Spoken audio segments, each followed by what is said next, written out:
Alright, so we're going to try this again. Turns out me and technology this evening do not agree. So I switched from my good old Pixel 2, which is an awesome phone by the way, swear by it. Turns out uploading, a 2 gigabyte video to YouTube while recording another video altogether makes this bugger overheat, and it shuts down and interrupts you at the end of a 15-minute video. Which makes that video null and void because it corrupts the entire file. And lesson learned, one thing at a time if you're doing high-stake things. Someday I might even learn my lesson, because I've always run computers into the ground. So I switched over to my old Logitech computer, or Logitech live streaming camera that I bought back when I used to professionally game. So if I'm looking over here, it's because my screen's over here, my camera's right there. So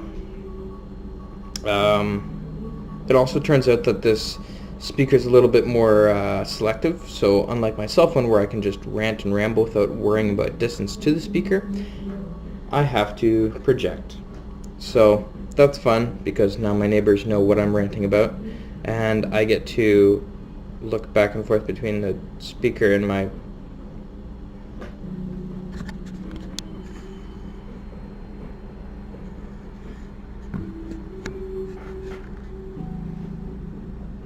okay. Oh, double chin going. Oh my god. Alrighty, so whatever the case.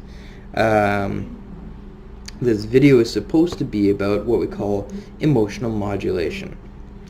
I went through a giant ramble to set the context for everything because I'm a narrative speaker and everything for me is context, but in short, and now I can't actually see how long this video is. Great. Logitech has new software. It doesn't just actually tell me how long the video is. They overlooked kind of an important quality there. And now you can actually hear my Facebook Messenger go off in the background. So in any case, as I digress, and you can see the bags building up under my eyes because it's friggin' like 12:30 now, and I was planning on having this sorted out before, or around 10 o'clock at night. So, as I digress, for the 100th time, emotional modulation. So this is basically how you are able to measure or control, interact, and otherwise manipulate how you react to your own emotions. If someone sits there and they say something you don't like, and you're just going to react to it like that, I'm sorry, but who's in charge? Not you. You're literally victimizing yourself to your own emotions. And I think that is unfortunate. But it's a very typical habit. And it's one of those habits that if you don't want to operate in a state of constant panic and anxiety, reacting to everything in your life and everyone around you, if you don't want to constantly feed social anxiety, and you don't want to constantly perpetuate a fight or flight symptom in your system, that is to say your sympathetic nervous system keeps reacting to everything around you, it's hyper sympathetic to the things around you, then you need to start to get a sort of grasp on that. Now, by grasp, I don't mean like I feel no emotions and I feel no emotions. It doesn't work that way. Here in real life land, how that actually manifests is that, like some may say, you're entitled to your emotions. But as I say, you're not your emotions. You are not, in fact, your own emotions.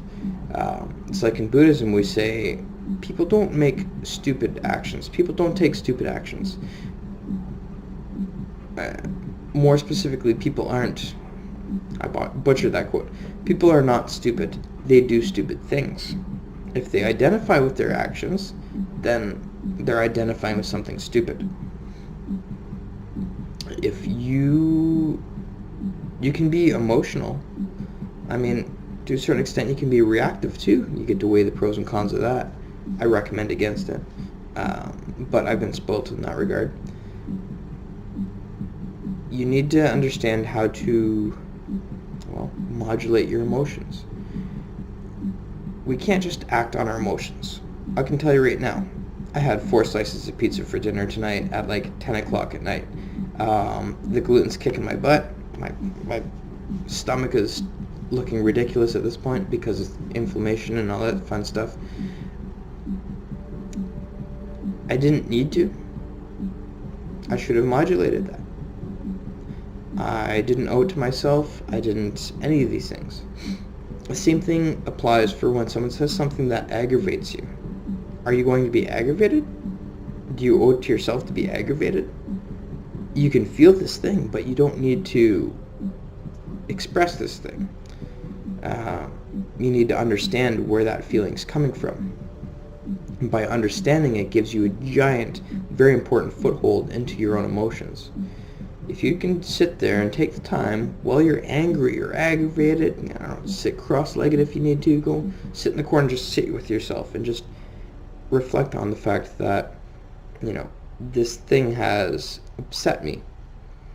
And in upsetting me, I feel less in control. You get to reflect on that. What is it you are actually in control of? You'll understand that the things that you aren't in control of don't actually matter. You being angry, that person over there just made you angry. That's crucially important. That's really important to understand that dynamic. But they're not responsible for your emotions. You are. And in regards to that, you need to be able to stop and think about it and understand what it is you're feeling. For me, I understand that to be able to put a name to my specific feeling is very important. I could be going through a relationship thing where I might feel jealous. Well, I need to sit there and stop and basically be like, you know what, I'm very aggravated right now, I'm upset. There's something challenging me right now. Am I jealous? Am I envious? Am I afraid of losing my partner? Or is it that I want my partner in this moment and I can't have them? Is it that I'm feeling disrespected? Am I feeling like I wasn't responsible enough? Am I feeling like I'm not worthy? You need to be able to give a name to your feeling. And that's the first step. But that's also one of the most important steps. If you can't do that, you're not going to get through your stuff. You need to be able to put a name to what it is you're experiencing. That's one of the most powerful tools I have in regards to emotional modulation, which is, again, a matter of not just being a victim to your emotions. I'm going to finish up this, I've got no idea how long this video is, by saying a very important sort of aspect of one's emotions is to think of it like spice. Now, I'm a vegan, but I'm gonna make meat eating references because I grew up around meat. It makes sense, and this works for my anecdote. You've got a steak, and you've got seasoning on the steak. If you were to take away the steak and you've just got the seasoning, how sustained are you going to be? Think of the steak as what's most important. The seasoning is your emotions. You throw your emotions on top of things. It's supposed to augment your experience in this life. Your emotions are supposed to be the seasoning, the spice of life that brings everything together, makes things really fruitful. But at the end of the day, you still need to take care of the bills, you still need to take care of your children, you still need to take care of your best friend, your partner, your whatever. You need to be able to take care of that. So at that point, that's the steak. Your baseline is the steak. The things you were obligated to do is the steak. Your emotions should be the seasoning on the steak. It should be the thing that uplifts from the day-to-day. We can see this in a partner. Your partner should not be the steak. You are not made complete by a partner. I'm sorry. That's very romantic. It's very poetic. It's not real. Your partner will not complete you. your partner, just like your emotions, just like the sense of love, just like the sense of rage, just like the sense of any of these things, needs to be the spice on your steak. You yourself are your steak. And the things you do through your life to maintain your personal health and wellness, that's your steak.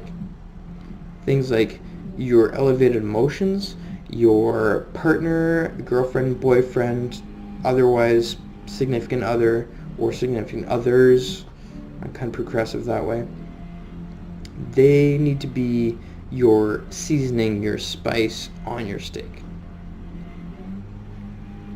I hope that makes a lot of sense, because at the end of the day, you can't live off of spice and seasoning. You also can't solely live off of steaks, so I recommend diversifying your diet. We'll get into a ramble on that at some point, I'm sure. But I would like to make more of these sorts of rambles. But that's one of the big things there. When it comes down to modulating one's emotions, emotional modulation, you need to understand that you cannot live off of emotion alone. You're not completed by another person. You need to be complete by yourself, and that other person needs to augment your existence.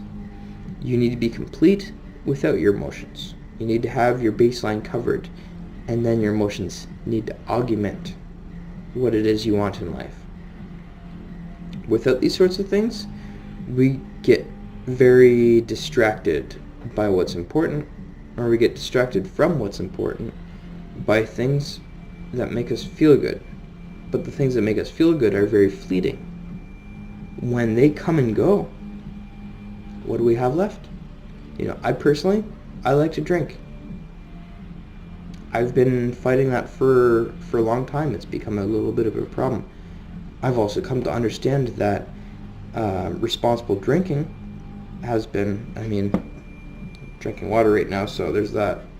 In a Sapporo glass, so there's that.